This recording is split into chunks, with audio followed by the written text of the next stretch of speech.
입니다. 어제 자유한국당은 북한 김영철의 방남을 저지하기 위해 통일대교에서 농성을 했죠. 자유한국당 현재 입장은 이렇습니다. 살인마 김영철이 대한민국을 범했다. 문재인 정부는 살인마 김영철에게 쇳문을 열어주었다. 이것은 국정농단이고 반역행위다. 그런데 김영철은 박근혜 정부 시절 남북 군사회담 때 북측 대표였습니다. 자유한국당이 한국당을 밟으면 사살할 대상에 관한 김영철은 당시 판문점 남측인 평화의 집에서 회담을 했죠. 남쪽 당을 그때 이미 밟은 겁니다. 그렇게 사살을 하고 싶었으면 자신들이 정권을 잡고 있었을 그때 했어야죠. 하지만 당시 새누리당은 사살하는 대신 이런 논평을 냈습니다. 남북 대화의 시도가 끊임없이 이루어지고 있는 일련의 상황은 매우 바람직하다. 남북 갈등은 대화로 풀어가는 것이 가장 바람직하다. 남북 대화가 앞으로도 꾸준히 이어지길 기대한다. 김영철을 두고 이렇게까지 환영의 논평을 냈으니 반역은 자유한국당이 그때 이미 한 거죠. 그럼 먼저 이렇게 고백을 하고 나서 통일대교에서 농성을 해도 됐어야 하는 겁니다. 우리가 먼저 반역이다. 김어준의 지적이었습니다. 네. 김은지입니다. 감기는 어때요? 네, 좀 많이 나았는데 여전히 코맹맹이 소리가 좀 나네요. 코 맹맹이 좀 나은 것 같기도 해요, 목소리가. 울림이 있는 거죠. 별 차이가 없다라고 주장하시는 분들도 있습니다. 아니에요. 뭡니까? 비강에서 나오는 소리가. 울리는 예. 소리가 더 낫다. 예, 감기에 좋은 점도 있네요. 자, 이 보수의 김영철 사살 프레임은 아주 재밌습니다. 그리고 그 대교에서 모두들 몰려와서 시위를 했잖아요. 네, 그렇죠. 그 이후에는 또 광화문으로 왔습니다. 청계천 광장에서 시위를 했는데요. 퍼포먼스도 아주 제가 보기에는 인상적인 퍼포먼스였어요. 네, 드러누웠습니다. 풍찬 노숙이죠. 근데 당시 제가 오프닝에서 얘기했던 집권할 시절에 김영철 환영 논평이 있었다고 했는데 TV조선에서도 격이 높아진 군사회담이라고 칭찬했어요. 그러면서 김정은 의지 없이 이렇게 됐을 리가 없다. 김정은이 대화에 강한 의지가 있다. 이렇게 계속 칭찬하고 환영했거든요. 그리고 당시에 이제 황병서 인민군 총정치국장 명칭도 어려워요. 군사열 1위거든요. 황병서 최룡의 노동당 비서도 마찬가지고 황병서 당시 총정치국장은 아시안 게임 폐막식에 왔어요. 예, 네. 그랬죠. 그때 김무성 전 대표하고 웃으면서 악수하고 같이 사진 찍고 헤헤 웃고 있습니다. 예. 군복 입고 참석했어요. 군복 입고. 예. 지금 자유한국당이 논의되려면 연평도 포격의 책임자 황병서 즉각 체포해야 되거든요. 사살하거나. 하여튼 이 사안은 저희가 잠시 후 2부에서 여야 모두 한 분씩 모셔가지고 쟁점이 뭔지 한번 다뤄보도록 하겠습니다. 자, 첫 번째 뉴스는요. 네, 어제 평창 동계올림픽이 마무리되었습니다. 토마스 바흐 아우시 위원장 폐회식을 앞두고요. 결산 기자회견 가졌는데요. 이 자리에서 평창 동계올림픽이 대단히 성공적이다라고 평가했습니다. 선수촌과 경기시설에 만족하지 못하는 사람이 단 한 명도 없었다라면서요. 여러 이유에서 IOC는 평창올림픽에 크게 만족한다라고 이야기했고요. 뿐만 아니라 가장 하이라이트로는요. 바흐 위원장은 남북 공동 입장과 여자 아이스하키 남북 단일팀 출전을 꼽았습니다.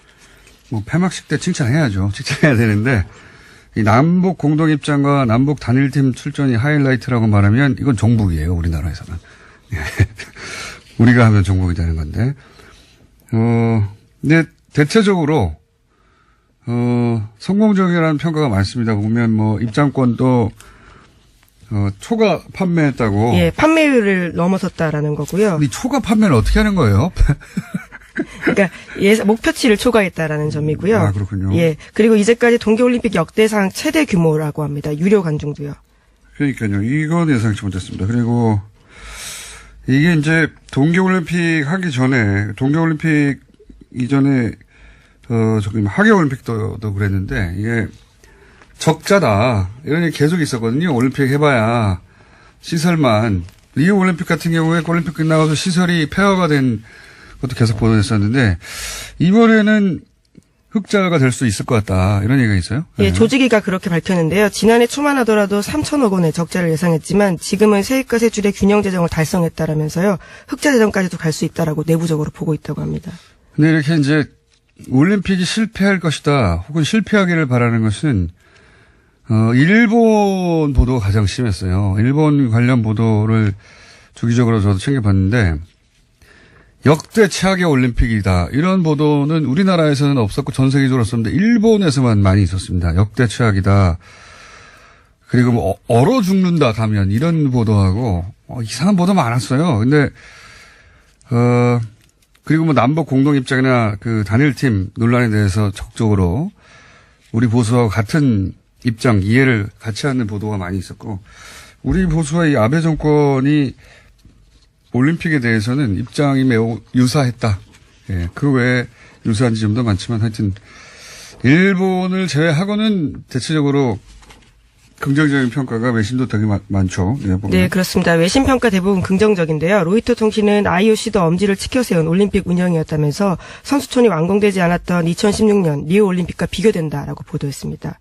또 타임지도요. 훌륭한 빙질과 설질 덕에 경기장에서 신기록이 쏟아졌다면서 한국이 오랫동안 애쓴 결과다라고 했고요. 미국 CNN은 미래 기술이 집결된 올림픽을 목격했다라고 했습니다. 이게 이제 제가 보기에는 먹고 자는 것을 불편하지 않게 만들어준 게 큰 힘이라고 봅니다. 왜냐하면 각종 올림픽 때 뭐 앞에는 칭찬하고 뒤에는 뭐라고 할 때 항상 나오던 게 먹고 자는 문제였거든요. 선수들의 워낙 다양한 국가에서 다양한 그 어떤 식성과 그렇죠. 또는 뭐 먹는 음식, 못 먹는 음식도 다 나라마다 다르잖아요. 네, 이번에 선수촌에는 메뉴판이 18페이지에 달했다라고 하는데요. 요리사 180여 명이 한식, 양식, 할랄푸드까지 다양한 음식을 이걸 잘 제공했다고 먹는 합니다. 걸 잘해줘야 돼요, 선수들한테. 네, 폭스뉴스가 칭찬한 부분입니다. 이렇게 먹는 걸 잘해주면 불만이 없습니다. 먹는 걸 아주 잘해줬다고 그러고. 근데 이제 이걸 보면서 저는 무슨 생각이 드냐면, 우리도 이번에 여러 종목에서 처음 본 봅슬레이 메달 딸 줄 누가 알았어요? 그렇죠. 예. 스켈레톤은 뭐 전망도 있었지만, 그 외에도 컬링도 그렇고. 네, 새로운 재미를 느꼈습니다. 그러면서, 이런 종목이 가진 재미에 눈을 떴잖아요. 이제 아시아 국가들이, 근데 이 동계올림픽은 대부분 장비가 있어야지 하는 종목이 많아요. 그 시설도 그냥 되는 게 아니잖아요. 봅슬라이 그렇죠. 어떻게 탑니까? 설상, 빙상 다 예. 필요하죠. 그래서 아시아 국가들이 기후도 그렇기도 하지만 설비도 없고 그래요. 저는 아쉬웠던 게 동계올림픽 볼 때마다 아쉬웠던 게 우리 일본, 중국 정도를 제외하고 그것도 쇼트트랙 정도를 제외하고는 다른 종목들에서 메달이 안 나오잖아요.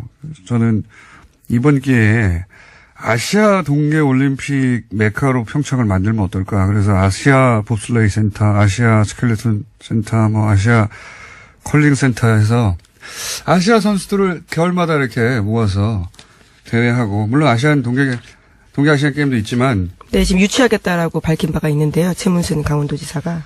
최문순 지사 신났겠죠, 이제. 제일 신난 분 중에 한 분이겠죠. 근데 어쨌든, 그래서 저변을 좀 넓혀서 아시아 선수들도 이런 스포츠의 재미를 좀 느꼈으면 좋겠어요. 예. 보니까 관심을 가지니까 재밌더라고요. 아주. 예. 그전엔, 특히 컬링. 네, 그렇죠. 그거 왜 하나 싶었거든요, 맨날. 굉장히 드라마틱했습니다. 아니, 이게 그 이전의 올림픽 때는 우리하고 상관이 없다 보니까 저거 왜 하나, 저 쓸데없이 바닥질 저거. 네, 청소하는 것 같고, 굉장히 무의미한 게임 같았는데, 역시 재미를 아니까, 예. 즐거움을 몰라서 그랬던 거예요. 다른 종목들도 마찬가지일 텐데, 하여튼, 아시아 저변을 넓히는 메카로 만들면 어떨까, 그런 생각을 혼자 했습니다. 자, 그리고, 이 북한 대표단, 또, 미국 대표단 속에 잘 알려지지 않았지만, 대미라인, 대북라인이 같이 포함되어 있다고 해요. 네, 그죠? 네, 어제 김영철 북한 노동당 중앙위원회 부위원장 겸 통일전선부장이 방남을 했는데요. 그래서 어제 폐막식 자리에 함께 앉았습니다. 이 자리에는 최강일 외무성 북미국 부국장이 포함되어 있다라고 하는데요. 고위급 대표단이 나와서 이번에 미국과의 대화를 하겠다라는 신호로 보인다라는 겁니다. 그러니까요. 이방카는 북한을 만나지 않겠다라고 공개적으로 얘기했지만 이방카는 만나지 않겠다는 거지. 지난번 펜스 부통령의 대실패, 사실 이거 대실패였거든요. 외신들도 외교는 대패했다, 미국이 완패했다, 뭐 이런 식의 평가도 많았고, 펜스 부통령이 돌아와서 비판도 많이 받았죠. 예. 그렇게 촌스럽게 세련되지 못하게 했었어야 하느냐, 메시지 전달을. 근데 이번에 미국 대표단에 만약에 정말로 북한하고 아무 상관이 없었으면 포함되지 않았을 인물들이 있어요. 네, 앨리스 누커 미국 NSC 한반도 보좌관을 포함해서요, 여러 명이 들어와 있습니다. 그러니까요. 북한에도 보면은 최강일 외무성 북미국이거든요. 북미국. 예. 담당자예요. 육자회담 때도 했던 이런 사람들이 라인업이 돼 있는 거 보면 이방카는 페인트 모션이고 만약에 대북 관계, 북미 관계 문제에서 보자면 실제로는 이들이 만난다는 얘기하지 않고 비공식으로 접촉하지 않겠는가. 그렇지 않다면 이런 라인업들이 각각 북한과 미국에서 이렇게 쭉 왔을 이유가 없지 않습니까? 예. 네, 또 김영철 부위원장 방남도요, 미국의 제재 대상인데도 불구하고 왔기 때문에 한국 정부와 미국이 협의했다라고 알려져 있습니다. 그러니까요. 그러면서 트럼프는 최대 규모 제재를 얘기했어요. 그래서 우리 언론들이 최대 규모 제재를 열심히 보도를 했는데, 근데 진짜 보도할 내용은 그게 아니고 트럼프 대통령이 뭐라고 그랬냐면 연설에서 사실대로 말하면 희망하건대 긍정적인 일이 일어날 수 있다. 네, 그런 이야기도 함께 뜬금없이, 던졌습니다. 예, 최대 규모 제재를 얘기하면서 뒷부분에서 뜬금없이 이런 말을 했어요. 예. 지켜보자. 예. 제가 보기에는 이런 협상단을 대북 라인 또 북한에서도 이렇게 대미 라인을 보낸 것이 이미 이야기가 됐고, 진도가 나갈 수 있다. 예. 그래서 오히려 최대 규모 제재를 일부러 발표한 것이다. 뜬금없는 타이밍이거든요. 예. 네, 어제 문재인 대통령과 만난 김영철 부위원장도 북미 대화에 충분한 용의가 있다라고 밝혔다고 합니다. 그러니까요. 우리가 모르는 사이에 뭐가 진행이 물밑에서 됐나 봅니다. 그리고 이제 생각해보면 과거에 지금 김영철 사설 얘기 나오는데, 아웅산 폭파 같은, 예, 그런 사건 뒤에도 대화를 했죠. 남북이 대화를 했습니다. 그래서 장세동 안기부장과 박철원 특보가 북한을 가서요, 김일성을 만나기도 했었습니다. 자, 그리고 다스 뉴스도 마찬가지로 쏟아지고 있습니다. 예. 네, 이명박 전 대통령이 삼성의 다스 소송비 대납 관련 보고를 받았다라고요. 그런 문건을 검찰이 확보했다고 오늘 아침 조선일보가 보도했습니다. 김백준 전 총무기획관이 보고한 내용이라고 하는데 검찰이 확보한 문건 제목은 VIP 보고입니다. 작성 시점은 2009년 중반으로 미국에서 진행 중인 다스의 투자금 반환 소송이 어떻게 진행되고 있는지 보고하는 형식으로 적혀 있다라고 합니다. 이게 아주 스모킹건입니다. 이 다스 소송비 대납 관련해서. 물론 삼성이 이미 인정했고, 예. 인정했는데, 김백준 총무기획관이 BIP한테 보고를 한 문서의 내용이에요. 그 문서에 뭐라고 되어 있냐면, 다스 소송 비용은 12만 5천 달러씩 매월 삼성 계좌에서 나가고 있다. 예. 그 문건에 쓰여 있는 내용입니다. 네. 이명박 전 대통령에서 쪽은 알지도 못했고, 이제, 보도를 보고 알았다고 했단 말이죠. 근데 BIP 보고 문건이 나와버렸네요. 예. 이거 부인하기 힘듭니다. 그리고 어제 아들 이시영 씨도 조사를 받았잖아요. 네, 현재는 참고인 신분이라고 하는데요. 검찰 조사를 받고 있기 때문에 신분이 어떻게 바뀔지도 아직 모르는 일입니다. 제가 보기에는 이제 이명박 전 대통령의 소환은 확정이고요. 예. 남은 가장 큰, 갈림길은 그거겠죠. 구속 기소하냐? 불구속 기소하느냐. 네, 오늘 아침 한국일보에 따르면요. 구속 기소로 검찰이 보고 있다라는 식의 내용도 있습니다. 근데 이건 검찰이 이제 검찰 나름의 정무적 고민을 할 거예요. 왜냐하면 전 대통령과 전 대통령이 두 명이 동시에 구속된 역사가 우리나라에 없거든요. 다른 나라에도 드문 역사라고 봅니다. 있는지 없는지 제가 찾아봐야 되겠지만 이런 일이 일어나기가 정말 어렵죠. 그래서 검찰은 정무적 고민 혹은 판단, 이거 도대체 사안으로는 당연히 구속기소죠. 사안으로는. 사안 넣고 보면 뭐 명백한데, 근데 저는 검찰이 그런 고민을 하면 안 된다고 봅니다. 그런 정무적 정치적 고민을 검찰이 왜 합니까? 그냥 원칙대로 하면 됩니다. 이런 고민을 할 필요가 없이. 예. 저는 그렇게 생각이 들고요. 예. 네, 또 해당 문건을 유출한 혐의를 받고 있는 전 청와대 행정관에 대해서는 구속영장이 기각됐다라고 합니다. 그리고 이제 네이버에 제 이름도 지금 검색어에 쫙 올라와 있고. 네, 갑자기 먼저 그 이야기를 뻔해. 예. 아니, 제가 뉴스에 소재가 됐기 때문에, 예, 미투 운동 관련해서, 자체 민의를 좀 짧게 해야 되겠어요. 지난번에 옵션 달기처럼. 조선일보도 아주, 재밌는 제목, 김어준 미투 진보적 문정부 지지자 분열 공작, 이렇게 뽑았어요. 조선일보 아주 신났어요. 예. 그래서, 자체 민의를 스스로 인터뷰하는 것으로, 이런, 제목은 제가 마치 미투 운동의 공작이다. 이렇게 말한 것처럼 모략하는 그런 뉘앙스로 보도하는 매체에 있어요, 의도적으로. 진보는 성폭력을 눈 감아줘야 된단 말인가, 뭐 이렇게 연결되기도 하고. 제가 그렇게 말했을 리가 있습니까? 예. 조선일보가 대표적인데, 신났어요. 예. 원래 모략을 아주 신나게 하는 매체이기 때문에 신났겠죠. 네이버도 원래 제 이름이 들어가는 기사는 좋은 기사가 뜨는 법이 없습니다. 검찰 출두 이런 거나 뜨지. 네이버도 신났고, 예. 검색어도 이렇게 아침부터 네이버가 올려주는 경우는 처음 봤네요. 예. 근데 신나할 게 없어요. 예. 제가 원했던 상황이고. 생각보다 빨리 왔지만 아주 뜻대로 해서 고맙습니다. 이 사실관계를 이제 잠깐 정리하면 저는 미투를 공작에 이용하려고 하는 자들이 있다. 라고 했지. 미투가 공작이라고 한 적이 없습니다. 제가 바보도 아니고. 그리고 이제 금태섭 의원이 문제 제기를 했어요. 금태섭 의원의 주장의 요지는, 그런 제 말이 미투 운동을 약화시킬 수 있다. 이런 문제의식이에요. 금태섭 의원은 할 수 있는 말을 한 겁니다. 본인의 입장에서. 그러니까 금태섭 의원과 저를 싸움 붙이는 건 소용없으니까 그만들 하시고. 그럼 제가 주장하고자 하는 요지는 뭐냐.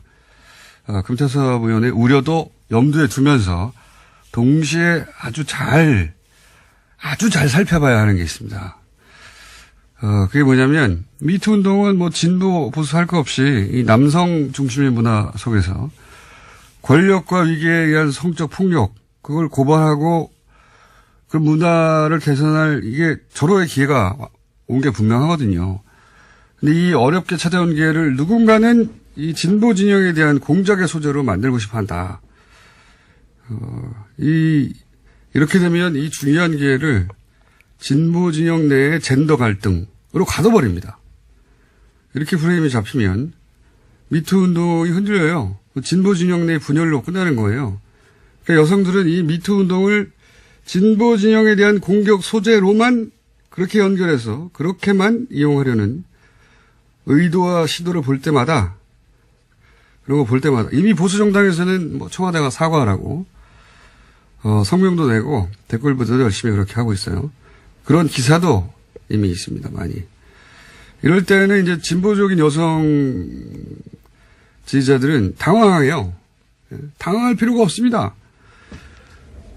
그런 게 바로 미투를 공작적으로 이용하는 거예요. 그런 세력, 그런 기사, 그런 의도를 볼 때마다 여성계는 단호하게 대처해야 됩니다. 너희들은 닥쳐라. 시끄럽다. 꺼져라. 이게 진보 보수의 문제가 아니다.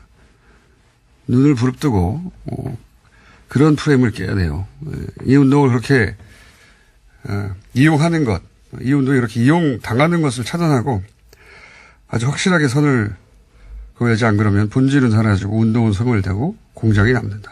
제가 우려한 바는 그겁니다. 예. 제가 왜 이런 말을 이 타이밍에 했는지 뉴스공장이 제 개인의 매체가 아니기 때문에 제가 개인적으로 하는 팟캐스트에서 자세히 다시 이야기로 하고 여기까지만 하겠습니다. 미투 하니까 또 하나 생각나는데 지난주 뉴스룸에 JTBC에 박은정 검사가 출연을 했어요. 예. 제가 박은정 검사에게 민의하는 김에 저에 대한 민의니까 빚이 있습니다. 큰 빚이. 뭐냐면 낙검수 시절에 나경원 의원의 남편인 김재호 판사가 나경원 의원 비방글을 올린 네티즌을 조속히 기소해달라고 청탁했다. 이런 주장을 한 적이 있습니다.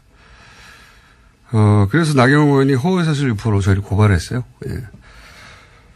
그러고 보면 정신 요지경입니다. 제가 나경원 의원과 참 여러모로 악연인데 같은 방송을 하고 있지 않습니까 요즘? 예. 요지경이에요.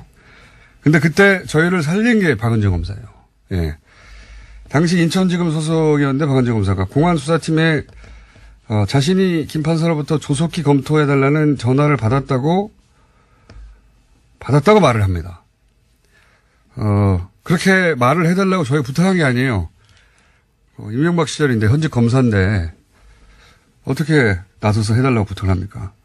그래서 이제 검찰에 끌려다니겠구나 했는데 체포영장 얘기도 그때 나왔었습니다.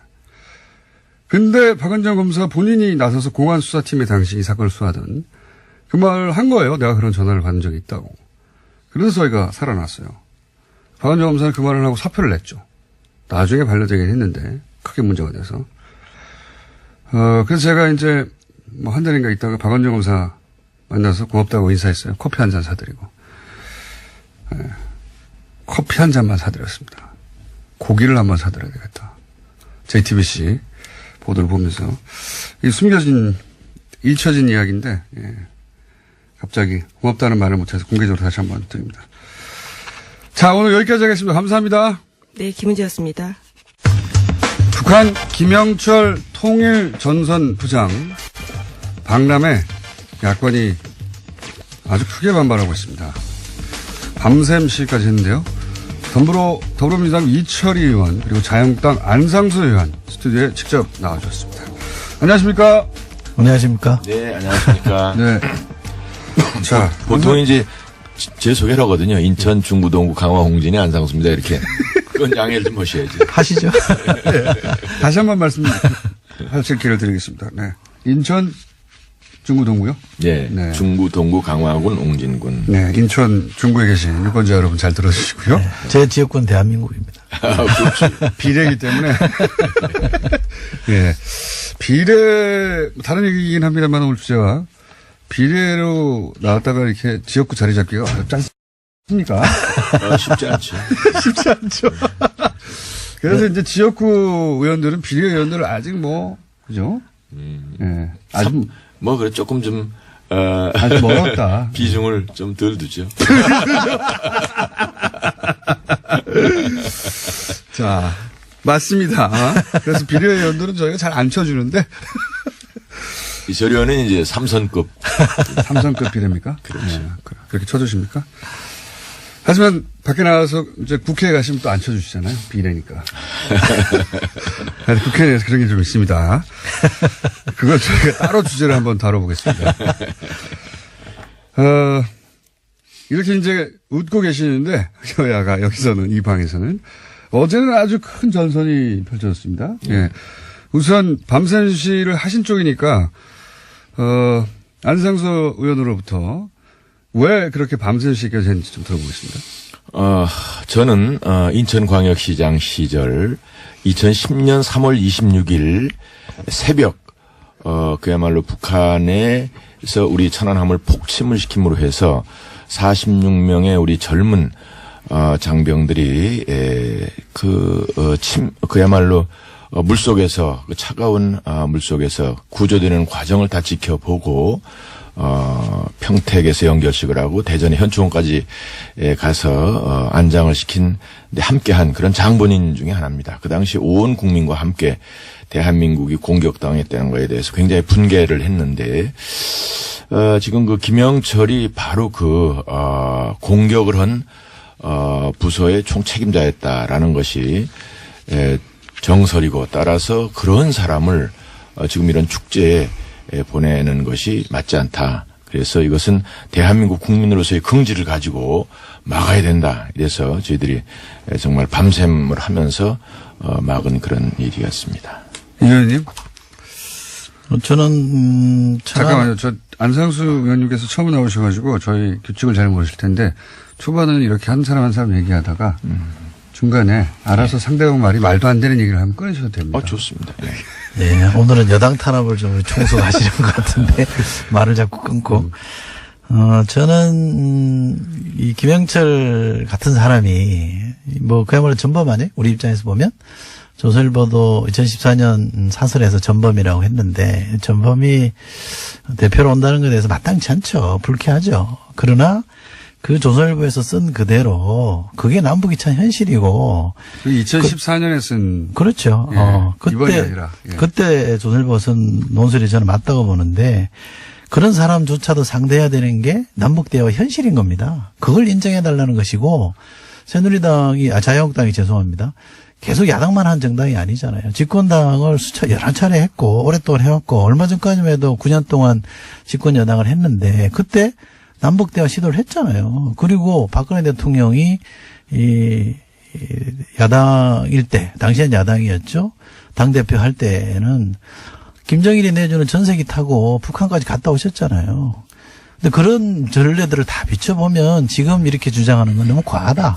그리고 이거는 해방 놓기밖에 안 된다고 저는 생각합니다. 그러나 그건 뭐 지금 우리는 그 지난번에 뭐 김영남인가요? 혹은 또 뭐 김여정인가? 그 김정은이 동생 요구 그럴 때도 반대를 하지 않았죠. 이 김영철이는 특별한 경우다. 우리나라를 공격한 정말 그 수괴로서 도저히 받아들일 수 없다는 것이고 2014년에 했다는 것은 그것은 이제 그쪽 북측에 말하자면 대표로 판문점에서 만날 때니까 그때는 뭐 그쪽에서 보내는 거에 대해서 뭐 보내고 뭐 그쪽 대표에 대해서까지 우리가 뭐 또 평가를 할 수가 없는데 이번은 우리가 평창올림픽을 20년에 걸쳐서 삼수를 해가지고 정말 우리 국민들의 온 정성을 모아서 세계인의 축제를 한 것인데 여기에 세계의 우리나라의 위상을 드높이고 우리 젊은이들이 세계로 뻗어나가는 기상을 다시 한번 확인하고자 하는 그야말로 88올림픽은 우리 산업화의 꽃이었다면 이것은 세계화의 하나의 중요한 흐름 속에 있는 건데 이것을 괜히 그런 북한의 전쟁범을 정말 축제의 한마당에 그것도 마무리 짓는 데 갖다 세운다는 것은 아주 적절치 않죠. 우리 대통령께서 그 김정은이가 그런 결정을 해서 내려보내더라도 안 된다라고 단호히 거절하시고 다른 사람을 보내라. 평화의 상징이 될 만한 사람을 이런 것이 더 적절했다고 봅니다. 그 대통령께서 대승적으로 좀 수용할 필요가 있다는 말씀을 하셨는데 그는 지금 말씀하신 그런 문제의식을 갖고 임했기 때문에 저는 그렇다고 생각합니다. 오늘 대통령이 너무 평화적이지 않습니까? 평화적으로 해야죠. 네. 예. 너무 평화적으로들 하셔가지고 제가 제가 이런 질문을 좀 다시 드리고 싶어요. 물론 새누리당의 문제 제기에 자유한국당의 문제 제기에 대해서 뭐 전적으로 다 옳지 않다 이렇게 말할 수는 없습니다만 제가 좀 지적드리고 싶은 것은 천안함 폭치 뭐 누가 봐도 북한이 한 거 아닙니까? 그 주역이 만약에 김영철이라고 한다면 당연히 문제 제기할 수 있는 거죠. 그렇다면 연평도 포격의 주역이 누굽니까? 황병수 아닙니까? 그 황병수 아시안게임 때 왔을 때 악수하고 국회 왔을 때 크게 웃으면서 환영한 사람들이 김무성 대표 아닙니까? 그분이 지금 무슨 투쟁위원회 위원장이잖아요. 그렇잖아요. 그러면 이건 앞뒤가 안 맞는 거 아닙니까? 정당이라는 게 공당이고 집권까지 했던 정당이라면 일관성이 있어야 되는 거죠. 그때는 되고 지금은 안 된다? 그게 무슨 논리가 그렇습니까? 경우를 따져봐야 되는 거죠. 집권해봤으니까 지금 시장도 해보셨으니까 남북 관계를 풀어야 되는 이 숙제는 누구나 지고 있는 숙제 아닙니까? 그러면 이거 어려운 숙제인 거 알면 문제는 제기하되 그러나 크게 봐서는 도와줘야 되는 게 맞는데 이거는 거의 뭐 깽판 놓자는 거 아닙니까? 그것은 우리가 김영철이기 때문에 반대를 하는 것이지 그 이외에 누구도 괜찮다 뭐 이런 입장이라고 볼 수가 있습니다. 아 그래요? 근데요. 김영철만 안 되고 근데요. 잠깐만. 저희를 그 말씀 끊어서 죄송합니다만 이게 칼 폭파나 연평도 표격이나 천안함 폭침이나 수계는 누굽니까? 김정은 아닙니까? 물론. 수계는 괜찮고 그 밑에 있는 졸개는 안 된다는 겁니까? 수계는 만났잖아요.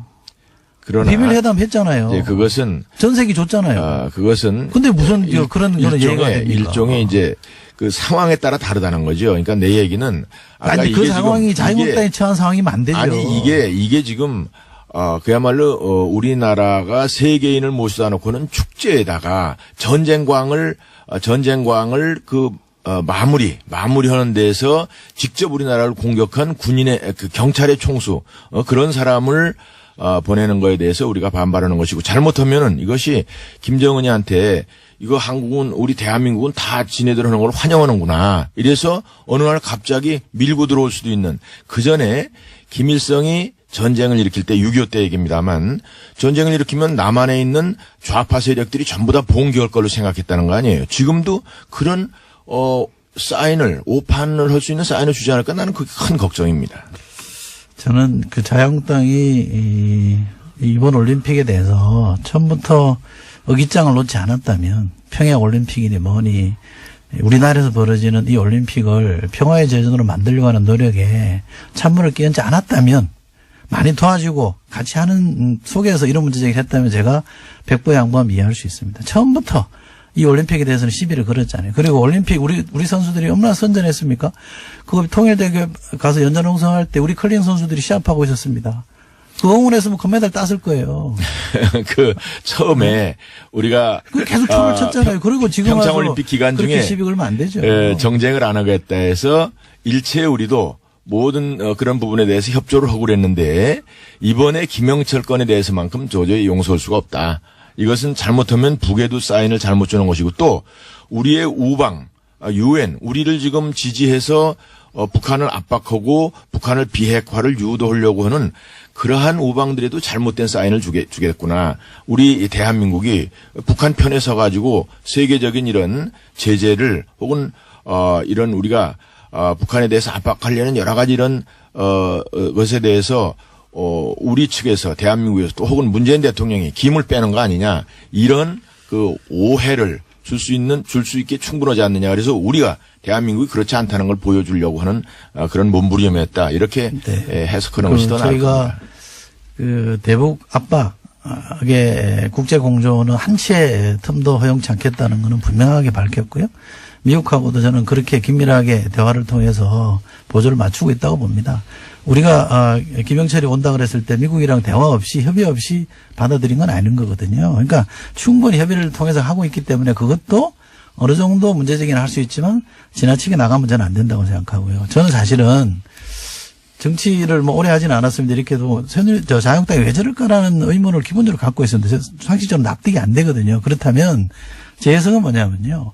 이 올림픽이 굉장히 성공적으로 치러지고 우리 선수들이 선전하니까 이 성과를 문재인 대통령이 가져갈까 봐 그냥 회방 놓는 거예요. 또 더 중요한 건 뭐냐면, 지금 그 당의 두 분의 국회의원들이 비리 의혹으로 지금 수사받고 있잖아요. 그거 물타기 하는 겁니다. 아니, 전혀 그거 그렇지 막으려고 않고요. 하는 거예요. 전혀 그렇지 않고. 안 그러면 상식적으로 납득이 안 돼요. 사실은 평창 올림픽에 관한 한 누구를 의미하는 거예요? 평창 올림픽에 관한 한 우리 문재인 대통령이 아주 크게 덕을 보신 분이죠. 저도 이제 과거에 그 아시안 게임도 인천에서 유치원을 하고 애를 많이 썼었습니다만, 평창 올림픽 유치원을 하고 우리 MB도 굉장히 고생을 많이 했고 실제로 유치하는데 성공도 하고 그랬어요. 그런데 문 대통령이 그것에 관한 어떤 열매라고 그럴까, 이런 것을 국민과 함께 그것을 이렇게 그야말로 향유한 것은, 저는 그것에 대해서 이렇게 반대하거나 이러는 것은 아니고, 어느 날 갑자기 우리가 이런 상황이 제2의 월남화가 되는 게 아니냐, 이런 걱정도 사실 합니다. 제2의 월남화라는 건 좀 설명해 주시면요. 결국 이제 월남에서 월맹과 월남이 싸워가지고, 그런데 미국이 철수함으로 해서 공산화가 됐던 거 아닙니까? 그래가지고 한 30여 년을 굉장히 고생을 하죠. 그런 상황, 우리도 잘못하면은 이렇게 미국과 이렇게 어깃장이 나서 미국이 그냥 한국 과거에 에치슨 라인처럼 6.25 촉발시킨, 그렇게 해서 슬쩍 물러나고, 그럴 때 그냥 어물쩡하고 이렇게 북한이 넘어와 가지고 미군 철수하고 적화 통일되는, 그렇지. 그런 그렇게 상황을 되는 경우에 그래서 우리는 거고. 그런 거에 대해서 자꾸 반발을 해가지고 평양에서 혹은 김정은이가 대한민국이 만만치 않구나, 자기들이 뭔가 우리가 요구하는 것을 들어줘야 되겠구나, 적어도 비핵화를 가지고 대화를 출발하고, 그래서 남북통일이 정말 돼도 그렇게 돼야 되겠구나 하는 것을 우리가 가르쳐 주지 않으면은 이렇게 슬슬슬슬 하다 보면 아유 환영하는 것처럼 아유 지난번에 뭐 대통령께서 그냥 그 북에서 온 사람들은 얼마나 그렇게 표정이 그냥 한 30년 만에 만난 오누이처럼 뭐 그렇게 하셔서 좋습니다. 같은 민족이니까. 북한이 착각할까 봐 착각할 걱정하시는. 예. 저는 이렇게 생각합니다. 전쟁을 막기 위해서 우리가 대화를 하는 거고요. 북한을 우리가 환영할 일이 뭐 있겠습니까? 북한의 존재 자체가 대한민국 헌법에 위반됩니다. 그렇기 때문에 우리가 용인할 수 없는 거죠. 그러나 정치는 현실이니까 대화를 통해서 긴장을 낮춰야 되는 겁니다. 또 하나 평화를 유지하기 위해서 한미 공조해야죠. 한미 동맹이라는 게 굳건하게 유지되고 있지 않습니까? 지금 미국에서 지금 대통령이나 트럼프 대통령이나 당국자가 한국에 대해서 뭐라고 비난하는 소리를 제가 들어보지는 못해요. 제가 국방위원회에 있습니다. 또 하나 자주 국방이라는 게 있지 않습니까? 우리가 북한이 걱정이 되면 북한의 남침이 걱정이 되면 국방을 튼튼해야죠. 그런데 이명박 정부 때요. 국방 예산이 증가율이 반토막이 났습니다. 노무현 정부 때 해마다 8.9%씩 올려서 평균. 그런데 이명박 정부 때 5.2%로 뚝 떨어졌습니다. 박근혜 정부는 더 합니다. 4.9%로 떨어졌어요. 저희는 문재인 대통령이 그렇게 안보에 약하다고 하는 문재인 대통령은 핵잠수함도 도입하겠다고 그러고 미사일 중량 풀었잖아요. 수건 사병거 풀었잖아요. 근데 그렇게 국방에 대해서 턴질하고 있는 우리 보고 북한을 무슨 환영한다고 얘기하고 맨날 노크 기순이 뭐니 구멍 안보 구멍은 다 난 사람들은 마치 안보를 지킨다고 하면 이런 어불성설이 어디 있습니까? 우리는 일단 핵의 균형에 관해서 얘기를 하는 겁니다. 북한이 지금 6차 실험까지 성공을 하고 그런 마당에 우리는 지금 비핵화에 계속 국제적인 비핵화에 공조를 하고 있고 그래서 우리 자신도 지금 전략 핵무기는 배치를 해야 된다. 균형이 필요하죠. 그 최대 방어를 하는 것이 방어력을 가지고 있는 것이 결국 평화에도 도움이 되는 것이기 때문에 그렇게 하자는 것이고 또 그것이 안 되는 상황에서는 지금 북한은 비핵화를 전제로 협상을 하고 평화를 주장하고 나와라 그런 뜻입니다. 저희가 비핵화를 계속 주장하고 있고요. 이 논란과 관해서 제가 꼭 좀 지적하고 싶은 게 하나 있습니다. 김무성 전 대표가 악수를 하면 대통령 취급을 안 하겠다 이런 말씀을 하셨어요. 한나라의 대통령으로 인정하지 않겠다. 예. 취급이라는 단어를 썼습니다. 한나라의 대통령이 인정하고 완화가 야당 정치인 한 명이 결정할 일입니까? 국민이 표로 뽑은데? 그건 뭐. 할 수 있는 얘기가 넘어선 거 아닙니까? 이렇게 대중연설을 하다가 조금 앞서 나간 걸로 봐야지. 뭐 저도 그 자리에 있었습니다만 전후 맥락으로 보면. 아니, 이분은요. 그냥 그것을 좀 비판적으로 얘기한 것이고 약간 이게. 레토릭이 불과하다. 레토릭이죠. 그건 뭐 원고 보고 읽은 건 아니에요. 노무현 대통령에 대해서도 막말했던 분이에요. 전력이 있으신 분입니다. 일국의 대통령 이렇게 대하면 안 되죠. 우리도. 아니, 예를 들면.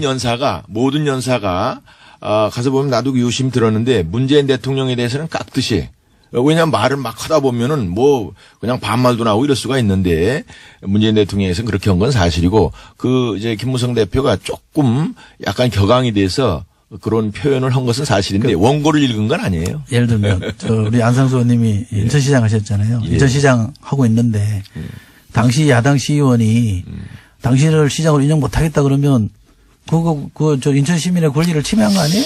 물론인데 이제 그렇게 공격하는 사람들도 있긴 하죠. 사과해야죠, 그러면. 당을 대표한 사람이 그렇게 얘기하면 안 되죠. 네. 근데 이 논리는 제가 한번 다시 여쭤봐야 되겠습니다. 의원님. 뭐냐면, 그 남북 군사회담은 어쩔 수 없지만, 근데 이 축제인 올림픽에 참석하는 거는 완전히 다른 일이다. 근데 2014년에 황병서도 아시안 게임에 참석했거든요. 폐막식에. 이건 또 어떻게 다른 겁니까? 뭐 일단 아시안 수준이기 때문에 괜찮나요? 굳이 따지자면 어떤 희생의 차이라고 볼 수도 있겠고요. 연평도와 천안함에. 예, 뭐 굳이 따지자면 뭐 이제 그런 게 있을 수 있고 또 이번에 어떤 그 성격에 있어서는 이게 잘못하면 처음부터 끝까지 그 당시에는 그게 마지막 날 왔었거든요. 폐막식 때. 이건 처음부터 끝까지 그냥 우리가 환대하고 뭐 그래서 지금 요번에는 뭐 선수뿐 아니라 응원단서부터 무슨 예술단서부터 해가지고 선수는 그냥 연합운명인데 뭐 한 700~800명이 왔다 갔다 하지 않았어요. 그러니까 이런 판이니까 마지막까지 이렇게 해서는 안 되지 않느냐. 결국 대한민국의 자존심을 세워놔야지. 이것도 다 기록이니까. 이게 도대체 그리고 하나의 그 역사니까. 그래서 이것을 이런 내용을 북한도 알려주고 우리 우방들한테 알려줘야 대한민국이 살아있다. 이렇게 되는 것이 처음서부터 끝까지 전부 다 환영무드로 해놓으면 이거지 사람들이 이게 뭐 자기들끼리 그냥 얼렁뚱땅 해나가지 이게 북한에 잘못된 시그널을 줄 수 있다. 그렇습니다. 예. 똑같은 범죄자인데 5년형 받은 사람하고 10년형 받은 사람을 다르게 대접해야 된다는 거는 죄송합니다. 그것도 좀 설득력이 없는 것 같고요. 저는 군사회담은 된다. 저는 군사회담이면 더 안 되는 거 아닌가요? 차라리 평화의 제전이니까 이런저런 험이 있더라도 좀 받아들여서 우리에게 도움되는 평화 쪽으로 가려고 하는 노력은 그럴 수 있으나 군사회담이야말로 군사적 문제를 다루는 팽팽한 긴장의 상황이면 파트너가 더 중요한 거 아닌가요? 우리가 이제 걱정하는 것은 전범이 나와도 되고 올림픽에 오면 안 된다. 걱정하는 것은 이제 북한의 위장 평화 공세죠. 사실 이게 다 위장된 평화 공세. 위장된 평화 그걸 공세일 걱정하시는 수 있고 거죠? 또 계속. 이런 걸로 해서 자꾸 시간 벌면서 자기들이 핵은 완성하고 우리는 무장 해제하고 또 우리 자유방과 미국한테 잘못된 시그널을 줄 것을 걱정을 해야 되고 그래서 우리가 이런 목소리가 강력한 이런 목소리도 있다는 것을 알려줘야 됩니다. 이건 회방이 아니고 그런 목소리 있다는 정도로만 해주시면 좋겠고요. 지금은 목소리가 그걸 지금 넘어선 것 많이 같아요. 있습니다. 이제 통일대교에서. 목소리가 아니라 거의 몸짓이에요. 거의. 온몸으로 저항하고 있으니까 그건 좀 과하다 싶고요. 몸짓 언어죠. 그리고 그 혹시나 정치에서 중요하죠. 몸짓 언어. 혹시나 걱정하실까 봐 말씀드리는데 저희는 안보태세는 빈틈이 없고요. 국방비도 계속 늘려가고 있고 첨단 무기도 많이 들여오고 있고 군의 사기도 더없이 높습니다. 또 그 강한 군대 만들기 위해서 국방계획도 지금 추진하고 있는 거고 한미 공조도 물찰 빈틈이 없습니다. 그러니까 북한의 뭐 위장평화 공세에 넘어갈 거다 이렇게 생각하실 필요는 전혀 없고요. 다만 미국도 인정하고 저희도 인정하듯이 최대한 압박을 통해서 대화회장으로 끌어내자는 거잖아요. 대화로 나오는 기밀을 보고 있으니까 그걸 잡겠다는 겁니다. 아니 지금 와서 김영철이가 와서 북미 대화 용이 있다고 그랬잖아요. 미국도 그게 진정성 있다면 받겠다는 거 아닙니까? 이제 그 경우에 사실은 우리가 오히려 상대방을 더 압박하는데 공조하는 것이 효과적인 방법이 될 수가 있다. 뭐 이제 여러 가지 지금 이 미국에서 아주 최대한의 제재를 지금 한다는 것이 이제 보도가 됐고 또 이것이 작동하지 않으면은 다른 옵션이 있다. 뭐 거의 군사적인 옵션에 대해서까지 얘기를 하는 것이고 막 이렇기 때문에 이제 대화의 용의가 있다라고 얘기하는 것 같긴 한데 아무튼 좋습니다. 아무튼 좋은데 이것이 비핵화를 전제로 하지 않으면 안 된다. 우리가 이제 지난번에 좀 실망을 한 것은 대통령께서 김여정 등 그때가 실세인데 그때 왜 비핵화에 대한 것이 한마디도 없었을까 이런 것에 대한 거 걱정을 하는 거 아니에요. 진정성이 있어야 되거든요. 괜히 립서비스나 하고 그림만 나와서는 안 된다. 이런 차원에서 걱정을 하는 겁니다.